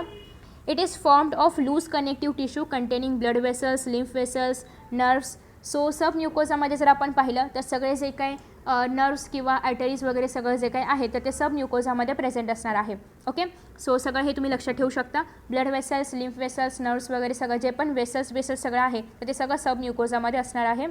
Duodenal submucosa shows presence of glands. So जे ब्रुनर्स ग्लँड प्रेझेंट असतात डिओडिनममध्ये ते बनलेलं आहे, तो एक सबम्युकोजाचा पार्ट आहे ज्याला आपण ब्रुनर्स ग्लँड म्हणतो. BRU हे तुम्हाला पुढे आहेच, BR आहे हा Brunner's gland. So Brunner's gland कुठे असतं? डिओडिनमच्या सबम्युकोजामध्ये. नेक्स्ट आहे mucosa. The lumen of the alimentary canal is lined by mucosa. जे एलिमेंटरी कॅनलचा जो सगळ्यात आतला पार्ट आहे तो लाइंड आहे by the mucosa. Throughout the length of alimentary canal, सुरुवातीपासून शेवटपर्यंत एक म्युकोजाचा लेअर त्या ठिकाणी असणारच आहे. नेक्स्ट आहे त्यामध्ये काय काय असणार आहे? गोबलेट सेल्स, कारण गोबलेट सेल्सच काय करतात? म्युकस प्रोड्यूस करतात किंवा सिक्रेट करतात. This lubricates the lumen of alimentary canal. So alimentary कॅनलच्या आतल्या बाजूला ल्युब्रिकेशन करण्याचं काम करणार आहे म्युकोजा लेअर, की ज्यामधून फूड इझिली पास आउट होणार आहे ज्याही पार्टमध्ये जायचं असेल त्या पार्टमध्ये. In stomach it is thrown into irregular folds called as rugae. So या ठिकाणी तुम्ही जर पाहिलं स्टमकच्या आतमध्ये तुम्ही यूट्यूबवरती वगैरे सर्च करू शकता. सपोज की या ठिकाणी जर आपण पाहिलं तर स्टमकच्या आतमध्ये एक असं जाळीसारखं लेअर प्रेझेंट असणार आहे. सो त्या जाळीसारख्या लेअरला आपण म्हणणार आहोत रुगे आणि कशापासून बनलेला आहे? Which is made up of submucosa. In stomach mucosa layer forms gastric glands that secrete gastric juice. So स्टमकमध्ये जे म्युकोजा लेअर आहे तर ते गॅस्ट्रिक ग्लँड्स तयार करणार आहेत की ज्यामधून फूड प्रॉपरली डायजेस्ट किंवा चर्न व्हावं यासाठी गॅस्ट्रिक ज्यूस सिक्रेट केले जातात. नेक्स्ट आहे mucosa of small intestine forms finger like projections किंवा foldings called as villi. So तुम्ही जर पाहिलं सपोज की हे आपलं स्मॉल इंटेस्टाईन आहे. सो स्मॉल इंटेस्टाईनच्या आतमध्ये असे एकदम स्मॉल फिंगर लाईक खूप जवळजवळ असतात असे प्रोजेक्शन्स पाहायला मिळतात, त्याला आपण म्हणणार आहोत villi. The intestinal villi are lined by brush border or epithelial cells having microvilli on the free surface. So या विलायच्या वरती आता हा जर आपण एखादा विलाय झूम करून पाहिला तर हा असा असतो आणि विलायच्या वरती पण अजून असतं त्याला आपण म्हणतो मायक्रोविलाय. ओके. सो यामुळे काय होतं की फूड ॲब्झॉर्प्शनचा किंवा काही ॲब्झॉर्प्शनचा सरफेस एरिया वाढतो. Okay. So villi are supplied with a network of capillaries and lymph vessels which are called as lacteals. So तुम्ही जर या ठिकाणी पाहिलं तर ते आहे विलाय आणि विलायमध्ये या ठिकाणी लिम्फ वेसल्स वगैरे प्रेझेंट असतात ज्याला की आपण म्हणणार आहोत लॅक्टेल. ओके. सो लॅक्टियल्स ज्याला आपण म्हणणार आहोत. म्युकोजा फॉर्म्स क्रिप्ट्स म्हणजे काय? आता हे जे विलाय आहे तर हे असं असायला पाहिजे, बट ते असं न राहता ते एकदम कुठेतरी मध्येच खाली जातं, मध्येच वर येतं. सो हे जे खाली जाणं आहे हा जो खालचा पार्ट आहे याला आपण म्हणणार आहोत क्रिप्ट्स. ओके. सो दोन विलायच्यामध्ये क्रिप्ट्स प्रेझेंट असतात आणि जे इंटेस्टाईनमध्ये क्रिप्ट्स प्रेझेंट आहेत सो त्याला आपण म्हणणार आहोत crypts of Lieberkuhn. Okay. So these are intestinal glands. सगळ्यात पहिल्यांदा विलायमध्ये ज्या कॅपिलरीज किंवा लिम्फ वेसल्स ज्यामध्ये असतात त्याला आपण म्हणतो लॅक्टियल्स. त्याच्यानंतर जे खाली गेलेला पार्ट आहे त्याला आपण म्हणणार आहोत क्रिप्ट्स आणि इंटेस्टाईनमध्ये जे क्रिप्ट्स असतात त्याला आपण म्हणणार आहोत crypts of Lieberkuhn. Okay. So अशा पद्धतीने आज आपण पूर्ण एलिमेंटरी कॅनल पाहिलेला आहे. डायजेस्टिव्ह सिस्टीममध्ये कोणते कोणते पार्ट्स असतात, फूड कसं ट्रान्सफॉर्म होतं एका सिस्टममधून एका ऑर्गनमधून दुसऱ्या ऑर्गनमध्ये हे आपण पाहिलेलं आहे आणि आय होप की तुम्हाला आजचा व्हिडिओ आवडला असेल. So thank you so much for watching this video. Next video लवकरच तुम्हाला या ठिकाणी पाहायला मिळेल. So bye bye. See you in next video.